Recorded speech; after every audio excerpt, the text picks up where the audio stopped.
vores vej ind i det her har været at kalde en skovl for en skovl og en spade for en spade, og have en meget uhøjtidelig tilgang til det, og så egentlig sige, det er ikke farligt. Men hvordan skulle gæsterne nogensinde komme ind på vores portal? Hvorfor skulle de ikke bare gå direkte fra ChatGPT og så direkte ud til der, hvor de nu gerne vil sove? Så det er selvfølgelig også en ting, vi gør en overvejelse omkring. Jamen, vi skal også have dem ind forbi vores side. Ja. Så vi er nødt til at være klar, og vi kan jo se det, at der er flere og flere, der bruger ChatGPT. Det gør jeg også selv, eller nogle af de andre sprogmodeller. Så vi er bare nødt til at være der.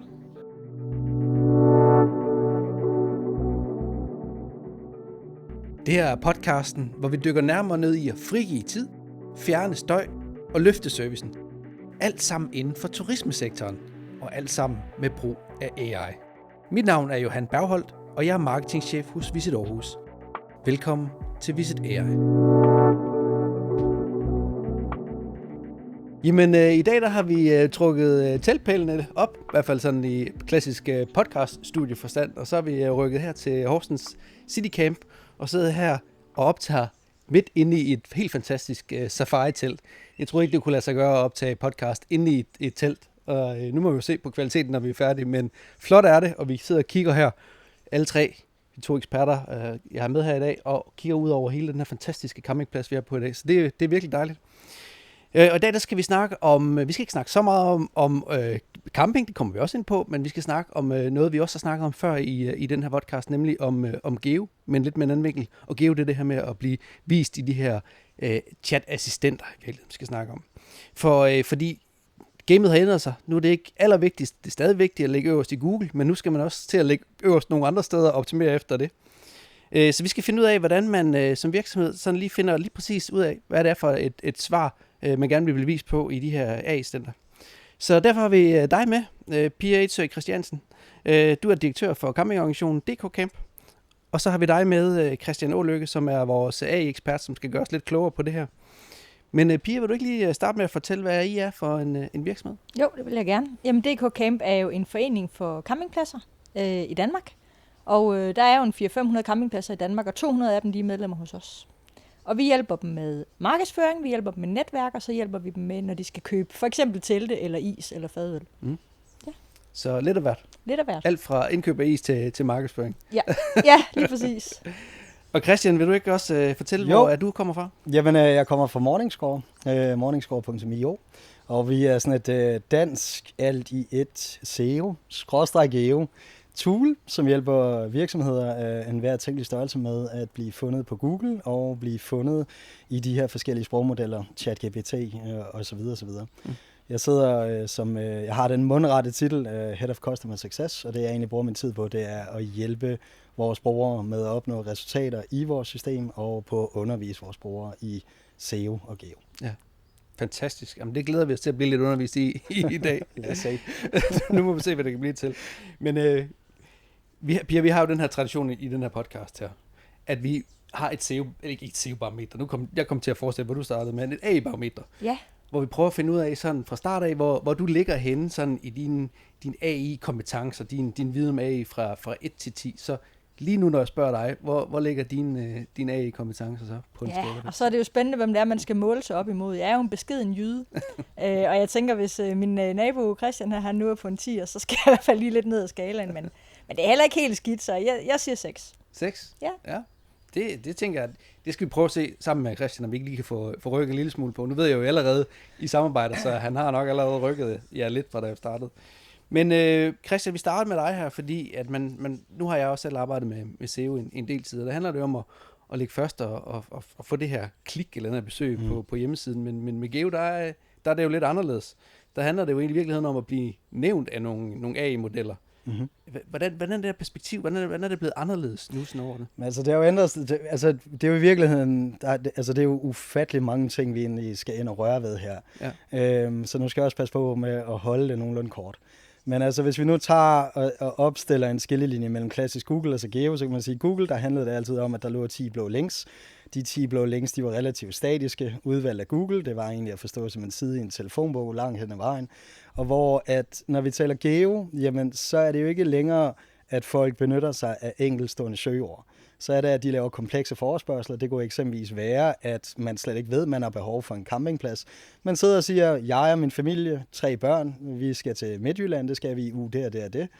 Kunne du foreslå nogle gode aktiviteter, som er budgetvenlige, som samtidig er gode for børn, og som eventuelt er gode for børn, der har lidt krudt i røven?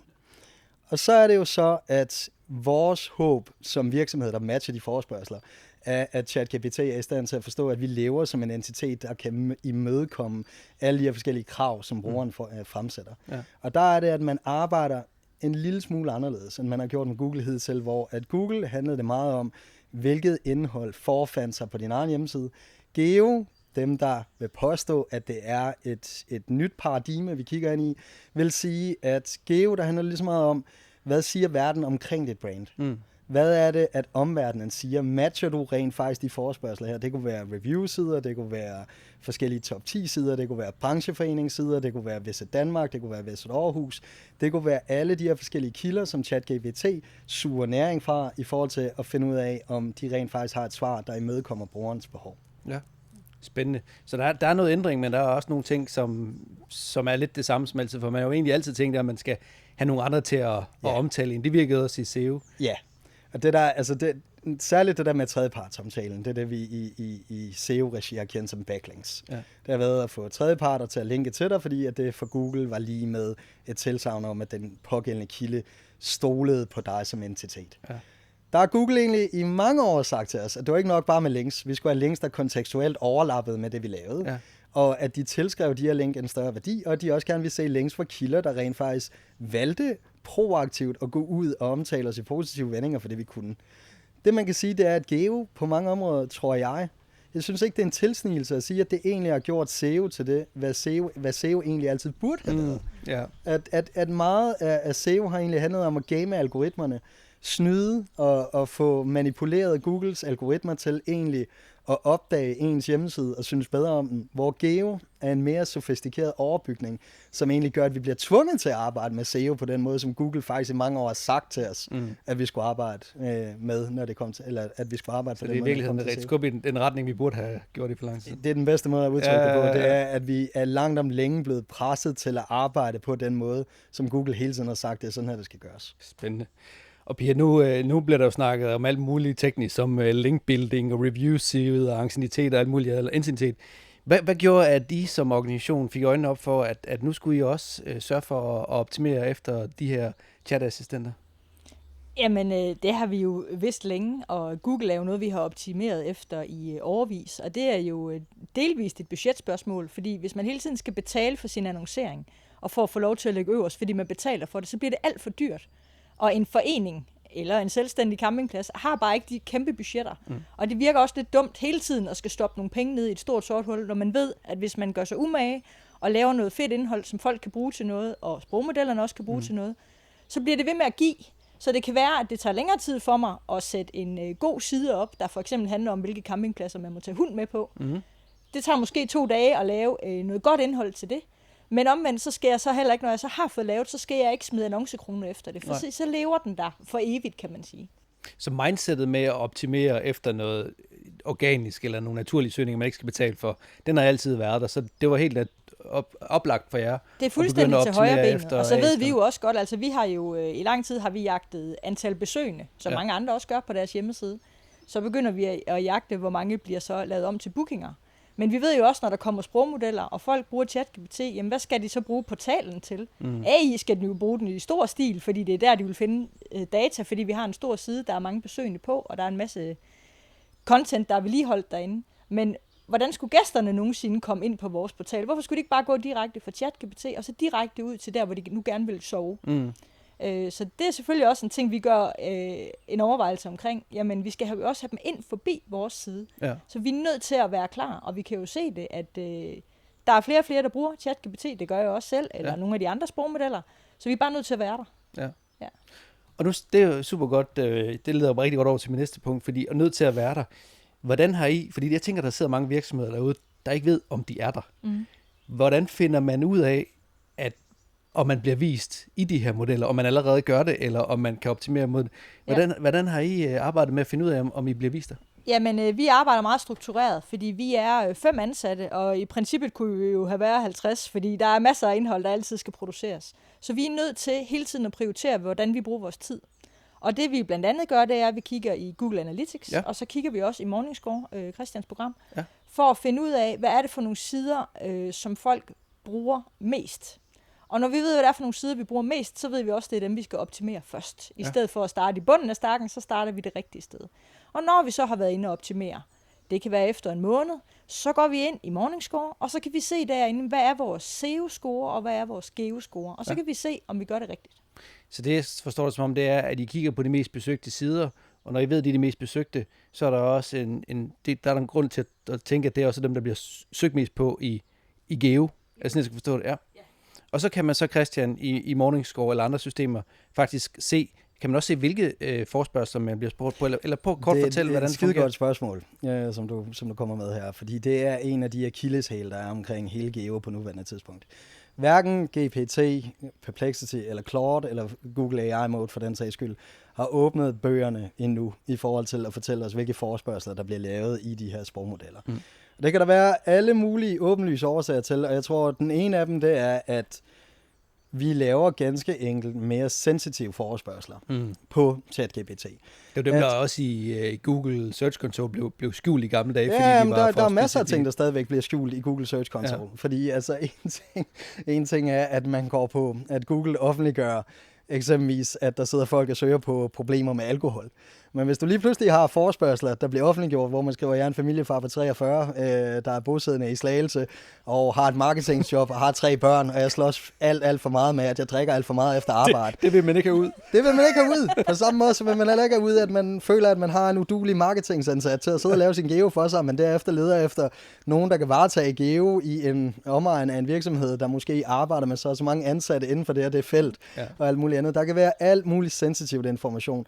Det er den ene side af sagen. Den anden side af sagen er, at jeg tror ganske enkelt ikke, at sprogmodellerne på nuværende tidspunkt har regnet ud, hvordan de kan publicere de her data på en meningsfuld måde. Nej. Der kan være utrolig mange områder, som de kan gøre det her på. Og det er, at mit bud er, at de vil tage x antal søgninger, der hidrører et eller andet, kunne vi kalde det emne, eller core topic, eller hvad vi nu vil kalde det. Og det kunne være for eksempel SEO-tool for begyndere, i Morningscores tilfælde. Så kan der være alle mulige variationer, alle mulige prompts, hvor folk de går ind og sidder og skriver, jeg er svært ved SEO. Er det muligt at få nogen til at gøre det for sig, eller skal man eventuelt overveje, hvis det er noget software selv?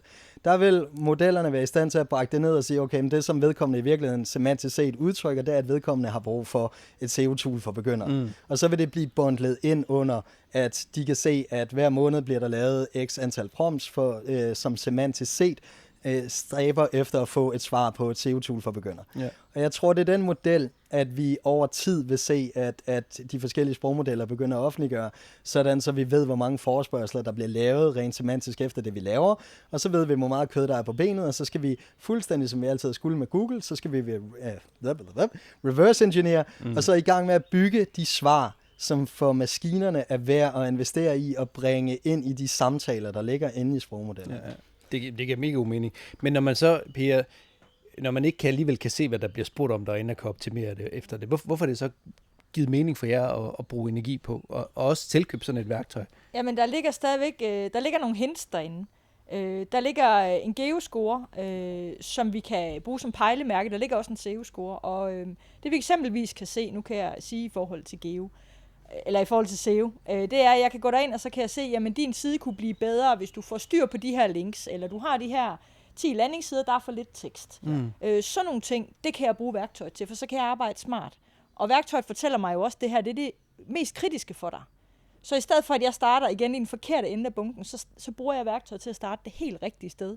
Og så er der også den her motivation i, jamen nu sidder jeg og knokler for at lave det her. Og hvad giver det mig? Og hvad giver det også? Og kan det overhovedet betale sig? Ja. Og så kan jeg logge på efter en måned, og så kan jeg se, whoops, det kunne det godt, fordi nu er min score hævet. Så der er lidt gamification i det der. Der er noget motivation i, at det går frem, og så er man i grøn, og så er man i meget grøn, og så man er tæt på 100. Ja. Altså jeg var bange for, at jeg ville ende med at sidde her selv i værktøjet, men det klarer I rigtig godt. Begge to.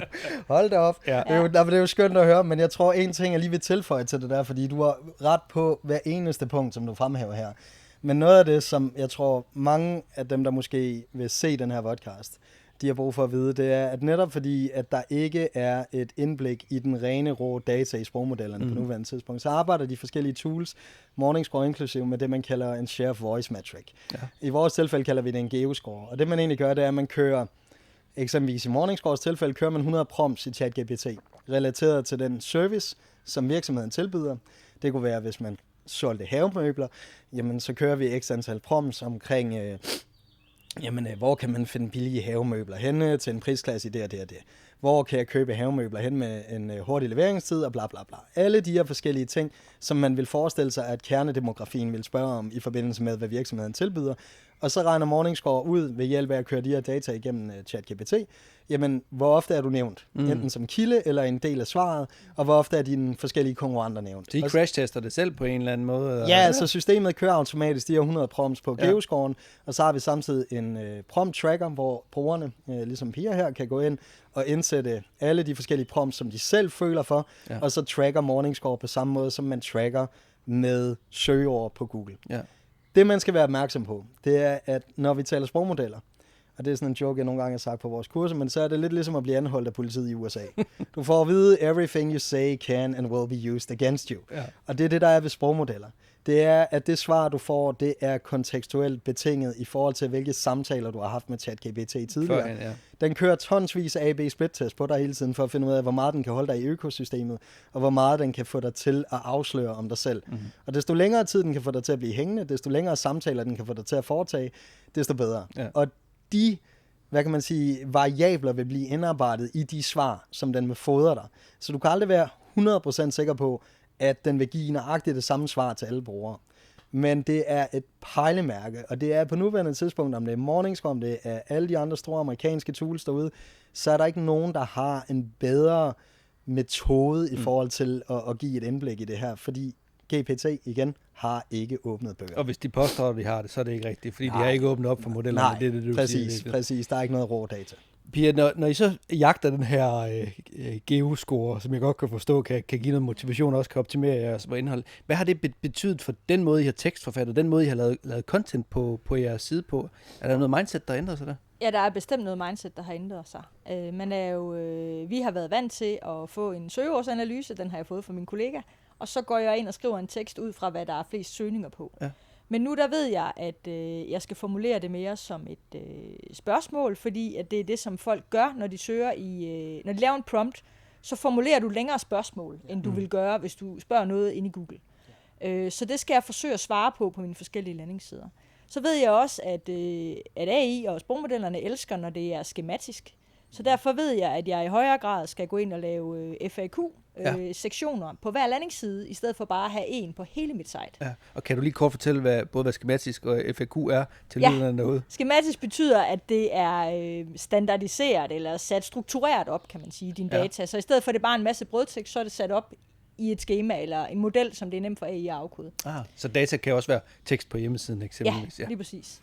Og det jeg så for eksempel kunne gøre, det er, at den her hundeside, jeg talte om før, så prøver jeg at forestille dem, nu har jeg selv en hund, hvis jeg skal på ferie, hvad er så vigtigt for mig at vide? Det kunne for eksempel være, må man tage hunden med på alle campingpladser? Må man tage hunden med i alle hytter? Hvordan er reglerne for campingplads? For hunde på campingpladser, må de løbe frit rundt, eller skal de være i snor? Og hvad hvis jeg bor i udlandet og skal have min hund med til Danmark? Er der så nogle særlige regler for det? Ja. Og er der i øvrigt nogle gode råd, hvis jeg nu skal bo i et telt, og det bliver 35 grader i Danmark? Ja. Hvad skal jeg så tænke over, så den lille firebenede her, den ikke fryser? Eller får det alt for varmt, selvfølgelig? Så du går direkte faktisk ind og svarer på de spørgsmål, som om det var en samtale, som indhold på hjemmesiden. Præcis. Og så er der noget teknisk opsætning i virkeligheden også, der man så skal følge med i forhold til noget skematisk. Men egentlig prøve at sætte sig ind i, hvad er det for nogle spørgsmål, der bliver stillet af en potentiel gæst, og så direkte svare på den, i stedet for at skrive en masse indhold udenom. Ja, og så tænker jeg også at skrive som mig. Ja. For det er jo mig, der laver siden. Ja. Og det er også noget, som vi faktisk er i gang med nu. Det er det her med at sige, hvem er det, der har skrevet den her tekst? Ja. De skal vide, at det er Pia. Ja. Pia har selv en hund. Pia har besøgt 80 campingpladser de sidste 5 år. Så de kan se, at det er et rigtigt menneske, der faktisk er en campingplads-ekspert, hvis man kan sige det sådan. Er det også noget, der giver mening i forhold til modellen? Der er fandme ikke et øje tørt. men det er altså ret beset, fordi det er lige præcis... Det er de her ting her, som Google har stået og råbt og skreget ind i hovedet på os i 100 år, at de egentlig har ville have. Ja. De vil gerne have at vide, hvis der er noget information på en hjemmeside. Altså, vi tager ikke imod eksperter fra, eller vi tager ikke imod information fra anonymiserede eksperter normalvis. Der er ikke nogen af os, der kunne drømme om at læse en avisartikel med en dybdegående analyse af amerikansk udenrigspolitik, hvis den kom i anonymiseret form. Der er ikke nogen af os, der kunne drømme om at tilskrive en værdi. Af en eller anden underlig årsag, så har vi fået ind i hovedet, at når det kommer til internetindhold, så kan vi skide højt og flot på det. Og altså, vi kan jo se også i Morningscore-regi, det virker, at i det øjeblik, at vi rent faktisk gerne vil ind og ranke i USA på, vi har en blogpost, PT, der kører rigtig godt, der hedder de 20 bedste SEO-tools, som både GPT og Google er enormt glade for. Og det, der er gjort der, det er jo, at der er lavet et enormt stykke arbejde for at vise, at den er skrevet af vores direktør. Og det, der står allerede i title-tagget, det er, at de her tools er testet personligt. Og at det her, det kommer med al den bias og al den information osv., som han oplevede. Altså alle de oplevelser, han havde på egen krop, da han ligesom var inde og teste de her ting.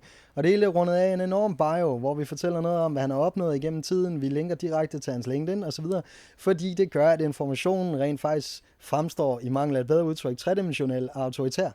Du kan stole på det. Du ved, at der er noget pondus bag. Og det er jo, Google har sagt til os i 100 år, at det var noget, de ville se. Men vi alle sammen bare kunne sige, ja, glem det. Altså, fordi der var ikke noget behov for det. Nu er vi så i den situation, at vi har sprogmodeller, som kan spytte tonsvis af indhold ud på ingen tid. Og det betyder, at når alle kan spytte det samme ligegyldige indhold ud, jamen, så bliver vi nødt til at hæve barren. Og så bliver vi nødt til at kigge på, okay, godt, jamen, hvis alle kan skrive udenrigspolitiske analyser af USA's udenrigspolitik, og kan opremse de samme fakta om, hvad Trump han har sagt, og hvilke former for politik, der køres, så bliver vi nødt til at gå efter de analyser, hvor vi kan sige, okay, jamen, det er en Martin Krasnik, eller en Niels Bjerre Poulsen, eller et eller andet, der har skrevet dem, som har 30 års erfaring i amerikansk udenrigspolitik, har boet i USA og har skrevet for Weekendavisen de sidste 25 år. Så hvor man har været vant til før at skulle skrive meget objektivt og formelt, så det lød fint, så skal man faktisk nu prøve mere at sætte sig selv ind. Det tænker jeg jo i virkeligheden måske gør indgangsbarrieren lavere for mange, kunne skrive fra ens egen synsvinkel, hvad man selv har oplevet. Altså, jeg synes, det her det er den største gave, vi har fået i SEO i de sidste mange år. Væk med alle de der generiske, ligegyldige, døde tekster, hvor vi opremser fakta i et væk. Og jeg plejer at sige sådan, altså forestil jer selv, også hvis vi tager det ned fra et udenrigspolitisk niveau, og siger, okay, vi kommer over i Elgiganten, og vi siger til sælgeren, jeg kunne egentlig godt tænke mig at købe en vaskemaskine.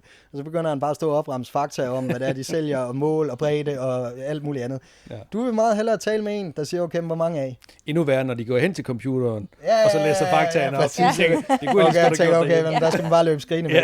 Men vi vil jo meget hellere have en, der siger, hvor mange mennesker er I derhjemme? Ja. Okay, vi er det. Okay, godt. Jamen lad mig tage dig med herover. Vi har 2 modeller herover. Ja. Dem anbefaler jeg i den grad, fordi vi har solgt over 2500 af dem det sidste kvartal. Ikke en eneste af dem bliver sendt retur. Kunderne elsker dem alle sammen.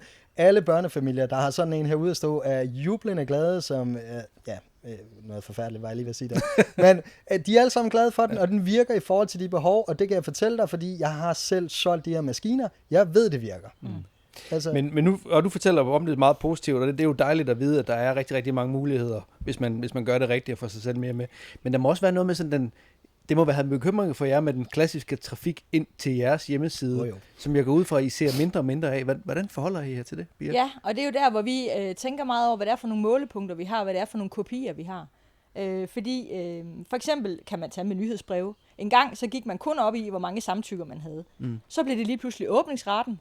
Så blev det klikraten. Det var jo meget sjovere. Og det er lidt det samme tankegang, synes jeg egentlig, at vi skal indstille os på nogle andre målepunkter. Ja. Så nu kan vi kigge på, jamen, hvem kommer tilbage igen? Hvor mange loyale kunder har vi derinde? Det kan godt være, at antallet af sessioner falder. Vi kan også se måske, at bruger de længere tid derinde, fordi nu gider de rent faktisk at læse den hundeside, jeg har skrevet. I stedet for, at det var sådan lidt mere overfladisk før. Der var ikke så meget personligt i den. Så det er et spørgsmål om at ændre kopierne. Ja. Og så, altså, helt ærligt, vi synes, det er skide sjovt at arbejde med. Fordi der sker hele tiden noget. Hver eneste gang, vi deltager på et nyt seminar eller masterclass, eller hvad det nu hedder rundt omkring, så bliver vi klogere. Hver eneste uge, når man læser noget, så bliver man klogere. Ja. Og jeg føler også, at AI bliver klogere. Ja. Det er meget skækkere nu, end det var for 1,5 år siden, hvor man nogle gange kunne prompte noget og få noget forfærdeligt ud. Altså, den lærer hele tiden, og det kan vi også, og det synes jeg egentlig er meget motiverende. Ja, det tror jeg, det er dejligt og sundt, at I har den approach til det. Fordi vi sad med armene over kors og bare ventede på det, vi skal, så tror jeg ikke, I vil få noget af det. Nej. Det er dejligt, at I så har nogle gode legekammerater over i Morningscore til at hjælpe med. Vi skal til at runde af, og det er fedt lige at så slutte af med sådan nogle fif til dem, der sidder og lytter konkret, hvordan de kommer i gang med det her. Christian, I har selvfølgelig et system her, men hvor skal man starte? Hvad vil det en råd til? Nu sidder vi her på en campingplads. Lad os tage campingpladsen. hvordan vi lige skulle komme i gang med at optimere efter de her chatlister? Det er et godt spørgsmål. Jeg vil anbefale at starte ganske enkelt med at finde en eller anden form for akademi, der passer til, eller et undervisningsforløb, der passer til den type virksomhed, som I er. Ja. Vores egen succes i Morningscore har været, at vi holder det enormt jordnært, og at vi ikke prøver at tale hen over hovedet på folk. Ja. Fordi det, jeg kan sige efter, vi har haft, nu lyder det som pral, men det, altså, vi har jo haft efterhånden 2.000 kursister igennem vores kursus, 2.000 forskellige virksomheder. Det er, at der er en enorm lettelse, når man først begynder at dykke ned i og finde ud af, okay, men der er faktisk... Det er ikke så farligt. Nej, det er ikke farligt overhovedet, og at den måde Google og GPT evaluerer og processerer information på, faktisk er utrolig logisk. Det handler om at forstå intention, hvorvidt at det materiale, der er tilgængeligt, er valideret, om det er teknisk forsvarligt rent faktisk at linke til det, om det nemt kan gås igennem. Og det kan lyde allerede der måske farligt for nogen, men det handler egentlig om, bottom line, finde ud af, hvad er det brugerne efterspørger.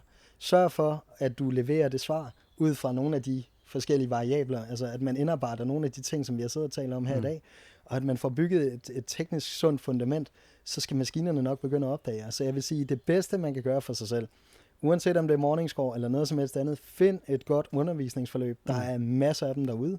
Start der, fordi det, jeg kan love næsten alle, der måtte se med her, det er, at barrieren ind i det her er langt mindre altså, end den umiddelbart. End mange går tror. Ja. Fordi det er en industri, der er blevet sovset ind i teknisk lingo, akronymer og undskyld udtrykket bullshit.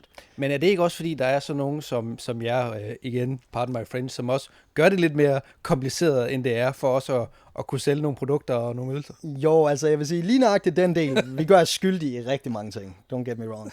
Vi gør os skyldige i mange ting, men lige præcis det her med at komplicere tingene, det har faktisk været vores vej til succes, det har været at afmystificere ting. Fordi at vi netop fandt ud af, at der er utrolig mange, der føler sig tale ned til i den her industri. De føler, at der er utrolig mange, der vil have penge ud af dem, og derfor overkomplicerer de tingene bevidst. Vores vej ind i det har været at kalde en skål for en skål og en spade for en spade, og have en meget uhøjtidelig tilgang til det, og så egentlig sige, at det er ikke farligt. Og det er, og det er der heldigvis mange andre ufatteligt dygtige aktører derude, som også gør. Så jeg ville starte med, hvis man var helt ny i det, find et begynder-SEO-kursus, fordi SEO er stadig fundamentet for geo. Der er ikke nogen, der bliver nævnt i chatmodeller, hvis de ikke har en tilstedeværelse på Google, så skal man i hvert fald være uhyre heldig. Det er en god pointe at give. Google er stadigvæk baseline. Yes. Det er telefonbogen. Så er der sket det, at vi har fået en mellemmand i forhold til geo. Det er, at hvor Google, førhen så var det sådan, så kunne vi skrive telt, så gav Google os siden i telefonbogen og sagde, så må du selv finde den virksomhed, der matcher din forespørgsel bedst. Nu har vi en kunstig intelligens, som kan sige, okay, hvad er det for et telt, du leder efter?